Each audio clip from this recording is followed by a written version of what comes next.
আসসালামু আলাইকুম রহমতুল্লাহি ওবরাকাতু। সম্মানিত দর্শক শ্রোতা, আপনাদেরকে দেখাবো আজকে সিদ্দিকে আকবর সাইয়েদনা আবু বকর রাদিয়াল্লাহু তাআলা আনহুর মসজিদ। এটা মসজিদে রাসূল সাল্লাল্লাহু আলাইহি সাল্লাম থেকে পশ্চিম উত্তর কোণাতে অবস্থিত। এটা আপনারা দেখতে পাচ্ছেন এখানে সাইনবোর্ড। এটা হচ্ছে বাহিরের দৃশ্য। সিদ্দিকে আকবর রাদিয়াল্লাহু তাআলা আনহুর মসজিদের গেট দেখতে পাচ্ছেন আপনারা। এটা মসজিদের ভিতরে ঢোকার মুহূর্তে এখানে সাইনবোর্ড। সিদ্দিকে আকবর রাদিয়াল্লাহু তাআলা আনহুর যে মসজিদ, এই মসজিদে সবাই 2 রাকাত নফল নামাজ পড়ে। সিদ্দিকে আকবর রাদিয়াল্লাহু তাআলা আনহুর এটা হচ্ছে মসজিদের ভিতরের দৃশ্য আপনারা দেখতে পাচ্ছেন। অনেক পুরাতন, অনেক সুন্দর কারুকার্য এবং মজবুত করেই এই মসজিদরা স্থাপিত হয়েছে। এখানে সিদ্দিকে আকবর রাদিয়াল্লাহু তাআলা আনহু ওনার যখন উনি রাষ্ট্রীয় খেলাফতে ইনসানিয়াতের দায়িত্বে ছিলেন, খেলাফতে ইনসানিয়াতের কার্যক্রম পরিচালনা এখানেই করতেন উনি। এখানে অনেক বিচার কার্য উনি সম্পাদনা করতেন। এখানে মকবুল সাহাবে কেরামদেরকে নিয়ে সিদ্দিক আকবর রাদিয়াল্লাহু তাআলা অনেক পরামর্শ করতেন। এখানে সিদ্দিক আকবর রাদিয়াল্লাহু তাআলা ঈদের জামাতও আদায় করেছেন। এখনও তার স্মৃতিস্বরূপ বিদ্যমান রয়েছে। সিদ্দিক আকবর রাদিয়াল্লাহু তাআলা আনহুর এটা হচ্ছে মসজিদের বাইরের দৃশ্য।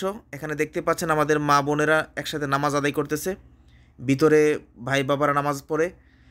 এবং আপনারা দেখতে পাচ্ছেন এখানে সিদ্দিক আকবর রাদিয়াল্লাহু তাআলা আনহুর মসজিদের গম্বুজের মধ্যে নানান প্রজাতির পাখি এবং আপনার কবুতর দেখতে পাচ্ছেন। কবুতর উড়ালতেছে।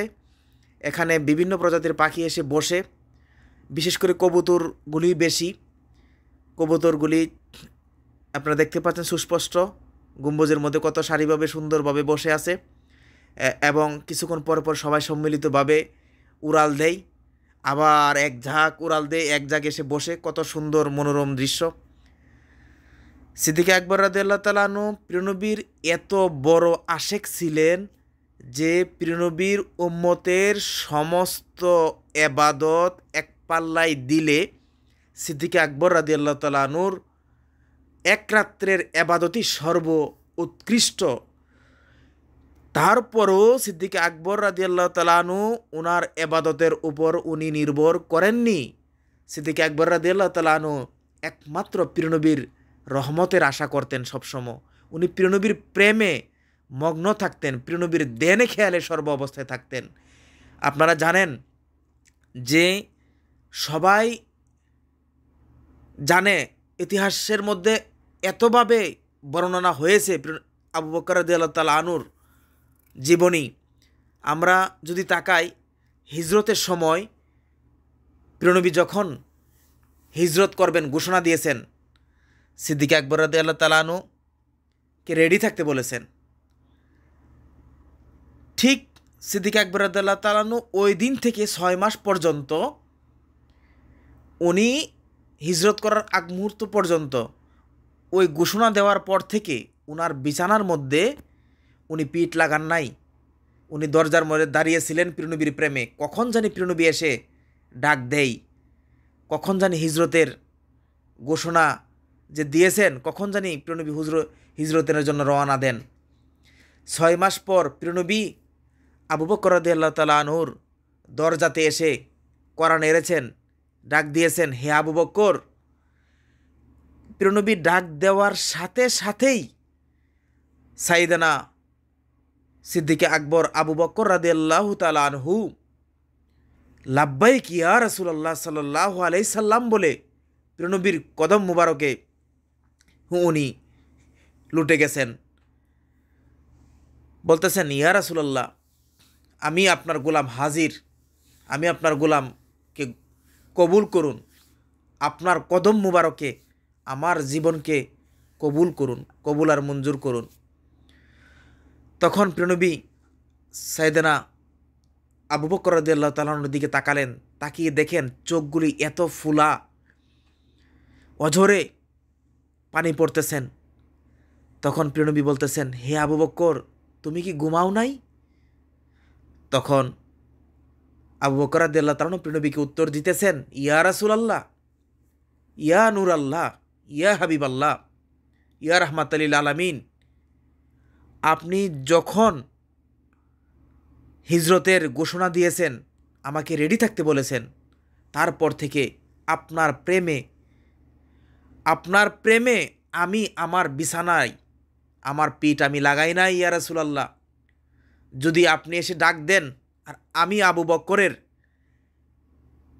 জবাব দিতে, দরজা খুলতে যদি একটু দেরি হয়ে যায়, তাহলে আমার জীবনের সমদয় আমল, আমার জীবনের সমদয় অর্জন সব কিছু বৃথা ইয়া রাসূলুল্লাহ। তাই আমি আপনার প্রেমে দাঁড়িয়েছিলাম। তখন প্রিয়নবী সিদ্দিক আকবর রাদিয়াল্লাহু তাআলা আনহুর মায়ায়, ওনাকে এত ভালোবাসতেন, এত মায়া করতেন। তখন চলো আবু বকর, আমরা হিজরতের জন্য রওনা দেই। আপনারা জানেন, যখন যাচ্ছে প্রিয়নবী আবু বকর রাদিয়াল্লাহু তাআলা আনহু, তখন পিছন দিক থেকে আবু জাহেল, আবু লাহাব, উতবা, সাইবা, রবিয়া, যত কাফেরের গোষ্ঠী সবাই পিছন থেকে তাড়া করতেছে। আস্তে আস্তে অনেক বড় পাহাড়, অনেক কঠিন রাস্তা ছিল তখন, এখনও অনেক কঠিন রাস্তা, অনেক কঠিন ওইখানে ওঠা। ওই গাড়ে সুরে সিদ্দিক আকবর রাদিয়াল্লাহু তাআলা আনহুকে নিয়ে প্রিয়নবী গেছেন। পিছন দিক থেকে কাফেররা তাড়া করতেছে। হঠাৎ আপনার এই গাড়ে সুরের মধ্যে প্রবেশ করলেন সিদ্দিক আকবর রাদিয়াল্লাহু তাআলা আনহু, এবং প্রিয়নবী প্রবেশ করার সাথে সাথেই ওই গুহার মুখের মধ্যে মাকড়সা জাল বনে ফেলছে এবং একটা কবুতর এখানে ডিম পেড়ে ফেলছে। তখন এক কাফের বলতেছে যে, ওরা কোথায়, এদিক দিয়ে গেল?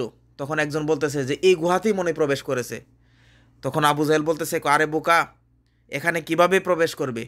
যে এখানে তো কবুতরের ডিম পেড়ে রাখছে এবং ডিমের মধ্যে গরম তাপও আসতেছে, অর্থাৎ এখানে প্রবেশ করে নাই। আর উপর দিয়ে কবুতর বসে আছে, এখানে ডিমের গরম তাপও আসতেছে। তখন ওরা অন্যদিকে ডাইভার্ট হয়ে গেছে, অন্যদিকে চলে গেছে। আর এই গুহার মধ্যে আবু বকর রাদিয়াল্লাহু তাআলা আনহু আর প্রিয়নবী, তখন এই গুহার মধ্যে একটা সাপ লুকায়িত ছিল, আপনারা জানেন। প্রিয়নবী এখানে বিশ্রাম নিতেছেন, চতুর্দিক দিয়ে অনেক গর্ত। একটা সাপ প্রিয়নবী সাক্ষাতের জন্য অনেক বছর ধরে অপেক্ষা ছিলেন।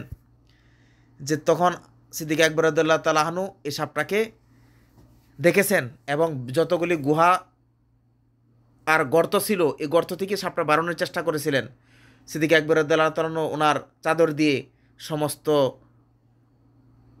সমস্ত যেই কানা ছিল, যেই এই গর্ত ছিল, এই গর্তগুলি উনি একেবারে কাপড় দিয়ে ঢেকে দিয়েছিলেন যাতে এ সাপ না আসতে পারে। তখন লাস্টে দিয়ে একটা গর্ত বাকি, ওই গর্তটা সিদ্দিক আকবর রাদিয়াল্লাহু তাআলা আনহু উনি পা দিয়ে ধরে রেখেছিলেন। আর ওইখানে সিদ্দিক আকবর রাদিয়াল্লাহু তাআলা আনহু যাতে এই সাপটা যাতে প্রিয়নবীকে কোনো ক্ষতি না করতে পারে, প্রিয়নবী বিশ্রাম নিতেছেন। ওই মুহূর্তে সিদ্দিক আকবর রাদিয়াল্লাহু তাআলা আনহু সাপে দংশন করেছেন এবং হঠাৎ প্রিয়নবী যাতে একটু কষ্ট না হয়, সিদ্দিক আকবর রাদিয়াল্লাহু তাআলা আনহুর কুলে প্রিয়নবী মাথা মুবারক দিয়ে আরাম করতেছেন। হঠাৎ সিদ্দিক আকবর রাদিয়াল্লাহু তাআলা আনহুর চোখের এক ফোঁটা পানি প্রিয়নবীর এখানে পড়ে গেছেন। তখন প্রিয়নবীর উঠলেন, উঠে বলতেছেন, হ্যাঁ আবু বকর কী হয়েছে? তখন বলতেছে, ইয়া রাসূলুল্লাহ, একটা সাপ এই গর্তের ভিতরে লুকায়িত, বারে বারে বের হয়ে আসতে চাচ্ছে, কিন্তু আমি সব কিছু দরজা বন্ধ করে দিয়েছি, আর একটা দরজা আমি আমার পা দিয়ে দেখে রেখেছি, যাতে এ সাপ বের হতে না পারে, যাতে আপনাকে দংশন করতে না পারে। আমাকে দংশন করছে, অনেক সুফল দিয়েছে। 70টার উপরেও অনেকের মতামত, সিদ্দিক আকবর রাদিয়াল্লাহু তাআলা 70টার উপরেও এই সাপে সুফল দিয়েছে। তখন সারা শরীর একেবারে বিষে ভরে গেছে। তখন সিদ্দিক আকবর রাদিয়াল্লাহু তাআলা আনহুকে বলছে, তুমি পাওটা সরাও। তখন প্রিয়নবীর রহমত মুবারক অর্থাৎ থুতু মুবারক ওই জায়গাতে লাগিয়ে দিয়েছেন এবং সাথে সাথে সেই বিষক্রিয়া নষ্ট হয়ে গেছে। পরবর্তীতে সিদ্দিক আকবর রাদিয়াল্লাহু তাআলা আনহু দুনিয়ার বাড়ি থেকে পর্দা করার সময় ওই বিষের ক্রিয়ায় উনি এই শাহাদাতের মর্যাদা লাভ করেছেন। আপনারা জানেন সেটা। কত বড় প্রিয়নবীর প্রেমের আশিক ছিলেন সিদ্দিক আকবর রাদিয়াল্লাহু তাআলা আনহু। আপনারা জানেন সিদ্দিক আকবর রাদিয়াল্লাহু তাআলা আনহু প্রিয়নবীর প্রেমে সাপের এ দংশন খেয়েছে, তবু একটু নড়ে নাই, এমনভাবে ধ্যানমগ্ন থাকতেন। বাহ্যিকভাবে প্রিয়নবী দুনিয়ার বাড়ি থেকে পর্দা করার পর সিদ্দিক আকবর রাদিয়াল্লাহু তাআলা আনহুর গড় মুবারকের মধ্যে, অর্থাৎ এখানেই মা আয়েশা সিদ্দিকা রাদিয়াল্লাহু তাআলা আনহু আসছেন একদিন হঠাৎ। আসার পর দেখতেছেন ঘর থেকে কলিজা বোনার ঘ্রাণ পাচ্ছে, ঘ্রাণ আসতেছে। তখন মা আয়েশা সিদ্দিকা রাদিয়াল্লাহু তাআলা আনহু মনে মনে ভাবলেন, আজকে বাবার বাড়িতে আসলাম, যে আজকে মনে হয় একটু ভালো কিছু রান্না করেছে, কলিজা বোনার ঘ্রাণ পাচ্ছি, আজকে কলিজা বোনা যদি মজা করে খাবো। তো কিছুক্ষণ পর দেখতেছে আসলে কোনো কিছুই নাই ঘরের ভিতরে। মা আয়েশা সিদ্দিকা রাদিয়াল্লাহু তাআলা আনহু সিদ্দিক আকবর রাদিয়াল্লাহু তাআলা আনহুকে জিজ্ঞেস করতেছেন যে, বাবা কলিজা বোনার ঘ্রাণ পাচ্ছি, কিন্তু এটা কোথায় লুকায় রেখেছেন? আপনি একা একাই খাবেন না আমাকেও দিবেন? তখন আবু বকর রাদিয়াল্লাহু তাআলা আনহু মা আয়েশা সিদ্দিকা রাদিয়াল্লাহু তাআলা আনহুকে লক্ষ্য করে বলতেছেন, মা তুমি কলিজা বোনার ঘ্রাণ পাচ্ছ কোত্থেকে? তখন মা আয়েশা সিদ্দিকা রাদিয়াল্লাহু তাআলা, এই তো পাচ্ছি। তখন আবু বকর রাদিয়াল্লাহু তাআলা আনহু ওনার মুখ মুবারকটা খুলে দিলেন, দিয়ে বলতেছেন, মা দেখো তো এখন পাচ্ছ কি না ঘ্রাণটা? তখন মা আয়েশা সিদ্দিকা রাদিয়াল্লাহু তাআলা বলছেন, হ্যাঁ আব্বা, আপনার মুখ থেকে কলিজা বুনানার ঘ্রাণ পাচ্ছি, আপনি বোধহয় কলিজা বুনা খেয়েছেন, এখন আমিও খাবো, আমাকে দেন। তখন সিদ্দিক আকবর রাদিয়াল্লাহু তাআলা বলতেছেন, মা আমি কলিজা বুনা করি নাই, আমার প্রিয়নবীর প্রেমে, আমার প্রিয়নবীর এশকে, আমার প্রিয়নবীর এই তাজিম ভালোবাসায়, এই প্রেমে আমার কলিজাটা পুড়তে পুড়তে বুনা হয়ে গেছে। ওই কলিজা পুরার ঘ্রাণ তুমি পাচ্ছ। কত বড় আশেক, প্রিয়নবীর প্রেমে কলিজাটা বুনাই ফেলেছে। যখন প্রিয়নবীর প্রেমে কলিজা যিনি বুনা করাইতে ফেলতেন, ওনার মর্যাদা কতই না মহান। সিদ্দিক আকবর রাদিয়াল্লাহু তাআলা যখন দুনিয়ার বাড়ি থেকে পর্দা করেন, পর্দা করার আগ মুহূর্তে ফারুকে আজম রাদিয়াল্লাহু তাআলা আনহু, মাওলায়ে আলা আলী রাদিয়াল্লাহু তাআলা আনহু, উসমান জিন নুরাইন রাদিয়াল্লাহু তাআলা আনহুকে বলতেছেন যে, আমি পর্দা করার পর তোমরা আমার লাশটা আমার প্রিয়নবীর দরবারে আজমের সামনে নিয়ে যেও। যদি দরবারে আজম থেকে আমার প্রিয়নবী অনুমতি দেয়, তাহলে আমার প্রিয়নবীর সাথে আমাকে দাফন করিও। আর না হয় যে আমাদের যেই ঐতিহাসিক কবরস্থান জান্নাতুল বাকি শরীফে আমাকে দাফন করে দিও। সেই কথা মোতাবেক মকবুল সাহাবে কেরামরা সিদ্দিক আকবর রাদিয়াল্লাহু তাআলা আনহুর এই লাশ মুবারকটা প্রিয়নবীর দরবারে আজমে রোজা মুবারকের সামনে নিয়েছেন। গিয়ে সবাই বলতেছেন, ইয়া রাসূলুল্লাহ, আপনার বন্ধু, আপনার আশেক, আপনার আবু বকরের লাশ নিয়ে আসছি, আপনার অনুমতি পেলে আমরা এখানে দাফন করব। দরবারে আজমের গেটটা খুলে গেছে। দরবারে আজম থেকে আওয়াজ আসতেছে, আমার বন্ধুকে আমার সাথে মিলিয়ে দাও, আমার বন্ধুকে আমার সাথে মিশিয়ে দাও, আমার বন্ধু আমার সাথেই থাকবে। এটাই ছিল আবু বকর রাদিয়াল্লাহু তাআলা আনহুর মর্যাদা, শান। সিদ্দিক আকবর রাদিয়াল্লাহু তাআলা আনহু শুধু রাষ্ট্রীয় খলিফা নয়, উনি খলিফাতুর রাসূল সাল্লাল্লাহু আলাইহি সাল্লাম। আমরা জানি খলিফাতুর রসুল সাল্লাল্লাহু আলাইহি সাল্লাম 6 জন। প্রথমত সিদ্দিক আকবর রাদিয়াল্লাহু তাআলা আনহু, দ্বিতীয়ত ফারুকে আজম ওমর রাদিয়াল্লাহু তাআলা আনহু, তৃতীয়ত ওসমান জিন নুরাইন রাদিয়াল্লাহু তাআলা আনহু, চতুর্থত মাওলায়ে আলা মুমিনের মাওলা, ইমানদারের মাওলা মাওলায়ে আলা আলী রাদিয়াল্লাহু তাআলা আনহু, পঞ্চমত ইমামে আকবর ইমাম হাসান রাদিয়াল্লাহু তাআলা আনহু, ষষ্ঠতম ইমামে আকবর ইমাম হুসাইন রাদিয়াল্লাহু তাআলা আনহু। প্রিয় দর্শক শ্রোতা, আমি আপনাদের সামনে এই সংক্ষিপ্ত সময়ে সিদ্দিক আকবর রাদিয়াল্লাহু তাআলা আনহুর সেই প্রেমময় জীবনী থেকে কিছু উপস্থাপনা করার চেষ্টা করেছি। এটা ছিল আজকে একটা প্রথম পর্ব সিদ্দিক আকবর রাদিয়াল্লাহু তাআলা আনহুর এই মসজিদকে কেন্দ্র করে। সামনে পর্বে আরও বিস্তারিত ব্যাপকভাবে আলোচনা করার চেষ্টা করব।